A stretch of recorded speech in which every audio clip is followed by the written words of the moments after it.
രാജീവ് തിരുവനന്തപുരത്ത് നിന്നൊപ്പം ചേരുന്നുണ്ട്. രാജീവ്, അതായത് കേരളത്തിൽ തെരഞ്ഞെടുപ്പ് എന്നെന്ന് 1 മണിക്കൂർ കഴിയുമ്പോൾ അറിയാം. അതിനു മുൻപ് ഈ തെരഞ്ഞെടുപ്പ് പ്രഖ്യാപനം വരുന്നതിനും ഏറെ ദിവസങ്ങൾ മുൻപ് തന്നെ മുന്നണികൾ അണിയറയിൽ പല നീക്കങ്ങളും നടത്തിയിരുന്നു. മുന്നണി വിപുലീകരണമടക്കം, സ്വാധീനം ചെലുത്തുന്ന പ്രഖ്യാപനങ്ങളടക്കം എല്ലാ മുന്നണികളും സജീവമായ രംഗത്തുണ്ട്. ഇപ്പോൾ കേരളത്തിലെടുത്താൽ LDFിൽ വലിയ വിഭാഗീയത പ്രകടമാണ്. പല പ്രമുഖരും മറുപാളയങ്ങളിലേക്ക് പോകാനുള്ള തയ്യാറെടുപ്പിലാണ്. ചിലർ പോയി കഴിഞ്ഞു. ഇനി UDFിലേക്ക് എടുത്താൽ MP മാർക്ക് മത്സരിക്കണം. ഒരു സീറ്റിൽ 4ഉം 5ഉം സ്ഥാനാർത്ഥി മോഹികൾ. അവരും വലിയ പ്രതിസന്ധിയിലാണെന്ന് അറിയാം. അതേസമയം അല്പം മുമ്പ് രാജീവ് ചന്ദ്രശേഖർ പറഞ്ഞത് ഞങ്ങൾ ഒരുങ്ങിക്കഴിഞ്ഞു, 140 മണ്ഡലങ്ങളിലും NDAയുടെ സ്ഥാനാർത്ഥികൾ ഉണ്ടാകും എന്നുറപ്പാണ്. ജയിക്കാൻ വേണ്ടിയാണ് മത്സരിക്കുന്നത്, ഭരണമുണ്ടാക്കാനാണ് മത്സരിക്കുന്നത്, അല്ലാതെ വെറുതെ വോട്ട് വർദ്ധിപ്പിക്കാനല്ല എന്ന ആത്മവിശ്വാസം അവരും പങ്കിടുന്നുണ്ട്. മുന്നണികൾ എല്ലാവരും ഒരുങ്ങിക്കഴിഞ്ഞു.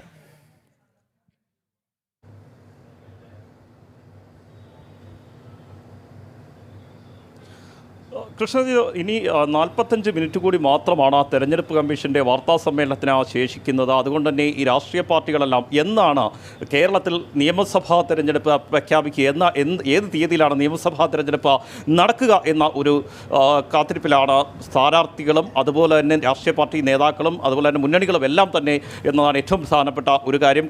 ദിവസങ്ങൾക്ക് മുൻപ് തന്നെ ഇതുമായി ബന്ധപ്പെട്ട ചർച്ചകളൊക്കെ രാഷ്ട്രീയ പാർട്ടികൾ തുടങ്ങി വെച്ച് കഴിഞ്ഞിരിക്കുന്നു.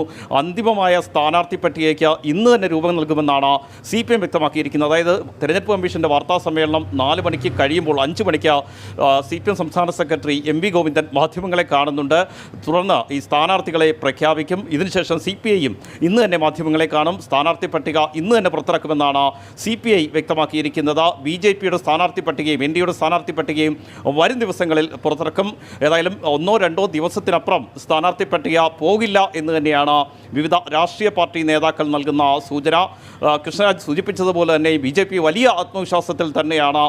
140 മണ്ഡലങ്ങളിലും NDA സ്ഥാനാർത്ഥികൾ ഉണ്ടാകും, അവർ വിജയിക്കുമെന്ന ഉറപ്പ് തന്നെയാണ് രാജീവ് ചന്ദ്രശേഖർ നൽകുന്നത്. നേരത്തെ തന്നെ രാജീവ് ചന്ദ്രശേഖർ പറഞ്ഞത് വികസിത കേരളമാണ് BJPയുടെ ലക്ഷ്യം, അതനുസരിച്ചുള്ള പ്രവർത്തനങ്ങൾ തന്നെയാണ് BJP നടത്തിക്കൊണ്ടിരിക്കുന്നത് എന്നാണ്. ഏതായാലും അടുത്തുള്ള കണക്കുകൾ പരിശോധിക്കുമ്പോൾ BJPയുടെ ആത്മവിശ്വാസം വർദ്ധിപ്പിക്കുന്ന നിരവധി ഘടകങ്ങളുണ്ട്. അതിലേറ്റവും പ്രധാനപ്പെട്ടത് തദ്ദേശ തെരഞ്ഞെടുപ്പാണ്. ആ തദ്ദേശ തെരഞ്ഞെടുപ്പിൽ അപ്രതീക്ഷിതമായ മുന്നേറ്റം BJPക്ക് ഉണ്ടാക്കാൻ കഴിഞ്ഞിരിക്കുന്നു. എല്ലാ മേഖലകളിലും വലിയ മുന്നേറ്റമാണ് BJP നേടിയത്. ചരിത്രത്തിലാദ്യമായി തിരുവനന്തപുരം കോർപ്പറേഷൻ്റെ ഭരണം പിടിച്ചെടുത്തു എന്ന ഏറ്റവും പ്രധാനപ്പെട്ട മറ്റൊരു കാര്യം കൂടിയുണ്ട്. മാത്രമല്ല കൂടുതൽ നഗരസഭകൾ ഭരിക്കുന്നു, പഞ്ചായത്തുകൾ ഭരിക്കുന്നു, കൂടുതൽ വാർഡുകളിലേക്ക് ജനപ്രതിനിധികളായി BJP അംഗങ്ങൾ എത്തുന്നു എന്നതും ഏറ്റവും പ്രധാനപ്പെട്ട ഒരു കാര്യമാണ്. BJPയുടെ വോട്ട് ഷെയറിൽ ഗണ്യമായ വർധന ഉണ്ടാക്കാൻ കഴിഞ്ഞു തദ്ദേശ തെരഞ്ഞെടുപ്പിൽ എന്നത് നിയമസഭാ തെരഞ്ഞെടുപ്പിലേക്ക് എത്തുമ്പോഴേക്കാം BJPയുടെ ആത്മവിശ്വാസം 10 മടങ്ങ് വർദ്ധിപ്പിക്കുന്ന ഒരു കാര്യമാണ്.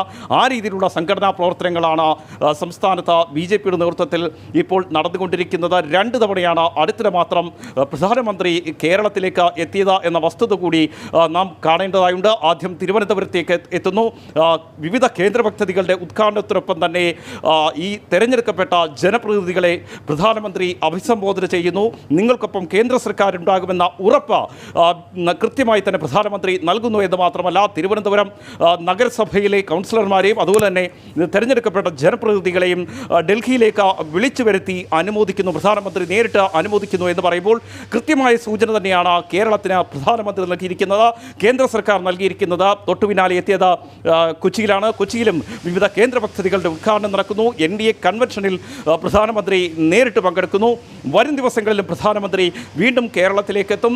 ഇവിടെ ഒരു വികസനം ഉണ്ടാകണമെങ്കിൽ കേന്ദ്ര സർക്കാരിനൊപ്പം ചേർന്ന് നിൽക്കുന്ന ഒരു സർക്കാർ ഉണ്ടാകണം. അതിന് BJPയെ വിജയിപ്പിക്കണം എന്നാണ് പ്രധാനമന്ത്രി ആവർത്തിച്ച് ആവശ്യപ്പെട്ടുകൊണ്ടിരിക്കുന്നത്. അതിനനുസരിച്ചുള്ള നടപടികൾ തന്നെ കേന്ദ്ര സർക്കാരിൻ്റെ ഭാഗത്ത് നിന്ന് ഉണ്ടാകുന്നു എന്ന വസ്തുത നിലനിൽക്കുന്നുണ്ട്. അതേസമയം തന്നെയാണ് നമുക്ക് LDFിലേക്ക് വരികയാണെങ്കിൽ സംസ്ഥാന സർക്കാരിനെ സംബന്ധിച്ചിടത്തോളം വീണ്ടും ഒരു ഭരണ തുടർച്ച, അതായത് 1ഉം 2ഉം കഴിഞ്ഞ് 3ആം തവണയിലേക്കും LDF എന്ന രീതിയിലുള്ള മുദ്രാവാക്യം ഉയർത്തിക്കൊണ്ടാണ് നിലവിൽ CPM മുന്നോട്ട് പോകുന്നത്. LDF മുന്നോട്ട് പോകുന്നതെങ്കിൽ സർക്കാരും CPMഉം വലിയ പ്രതിരോധം, അതായത് സമാനതകളില്ലാത്ത പ്രതിരോധം നേരിടുന്നു എന്ന കാര്യത്തിൽ ഒരു സംശയവുമില്ല. അതിന് ഏറ്റവും പ്രധാനപ്പെട്ട ഘടകങ്ങൾ എന്ന് പറയുന്നത് സംസ്ഥാനത്തെ വിവിധ ക്ഷേമ പദ്ധതികൾ നടപ്പാക്കാൻ കഴിയാത്തതാണ്.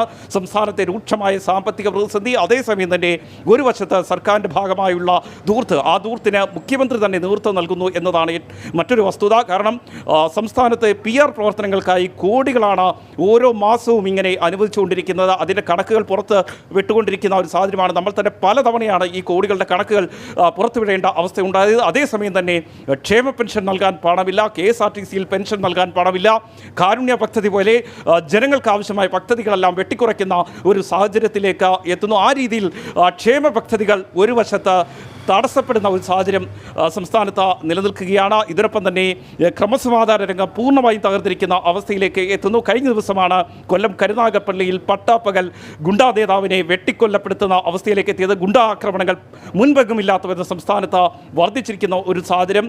ഇതിനൊപ്പം തന്നെ ഏറ്റവും പ്രധാനപ്പെട്ട ചർച്ചയാകുന്ന മറ്റൊരു വിഷയം എന്ന് പറയുന്നത് ശബരിമല സ്വർണ്ണക്കവർച്ചയാണ്. അതായത് തദ്ദേശ തെരഞ്ഞെടുപ്പിന് തൊട്ടു മുൻപാണ് ശബരിമല സ്വർണ്ണക്കവർച്ചയിൽ ഹൈക്കോടതി നേരിട്ടിടപെട്ടുകൊണ്ട് പ്രത്യേക അന്വേഷണ സംഘത്തെ നിയോഗിച്ച അന്വേഷണം നടത്തിയത്.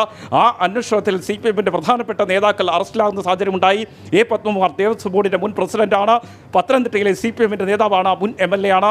അദ്ദേഹത്തെ അറസ്റ്റ് ചെയ്യുന്നു. മുഖ്യമന്ത്രിയുടെ വിശ്വസ്തനും മുൻ ദേവസ്വം ബോർഡ് പ്രസിഡന്റുമായ N. വാസു അറസ്റ്റിലാകുന്നു. ഈ രീതിയിൽ CPMനൊപ്പം നിൽക്കുന്നവർ ഈ ശബരിമല സ്വർണ്ണക്കവർച്ചയിൽ അറസ്റ്റിലായത് കഴിഞ്ഞ തദ്ദേശ തെരഞ്ഞെടുപ്പിൽ സർക്കാരിനും CPMനും ഒരുപോലെ തിരിച്ചടിയായി എന്ന കാര്യത്തിൽ സംശയമില്ല. അതിൽ നിന്ന് മുഖം രക്ഷിക്കാനുള്ള നീക്കം ഇപ്പോൾ സംസ്ഥാന സർക്കാരും CPMും നടത്തുന്നുണ്ട്. ശബരിമല യുവതീ പ്രവേശന വിഷയത്തിൽ നമുക്കറിയാം 2018 സർക്കാരിനും CPMനും ഏറ്റവും കൂടുതൽ തിരിച്ചടിയേക്ക് വാങ്ങേണ്ടി വന്നത് ശബരിമല യുവതീ പ്രവേശന വിഷയത്തിലെ സർക്കാരിൻ്റെ നിലപാടാണ്. ആ നിലപാടാണ് ഇപ്പോൾ CPMും സർക്കാരും തിരുത്താനൊരുങ്ങുന്നത്. ആചാരപരമായ കാര്യങ്ങളിൽ സർക്കാർ ഇടപെടില്ല എന്ന തീരുമാനത്തിലേക്ക് നിരവധി വിവാദങ്ങൾക്ക് നടുവിലാണ് LDF. ഒപ്പം സ്ഥാനാർത്ഥി നിർണയം ഇപ്പോഴും കീറാമുട്ടിയായി തുടരുന്നു UDFൽ. പക്ഷേ ആത്മവിശ്വാസത്തോടെ ഘടകകക്ഷികളുടെ ബലം കൂട്ടി BJPയുടെ വളർച്ചയിൽ അഭിമാനപൂർവ്വം മുന്നോട്ട് പോകുന്നു NDA.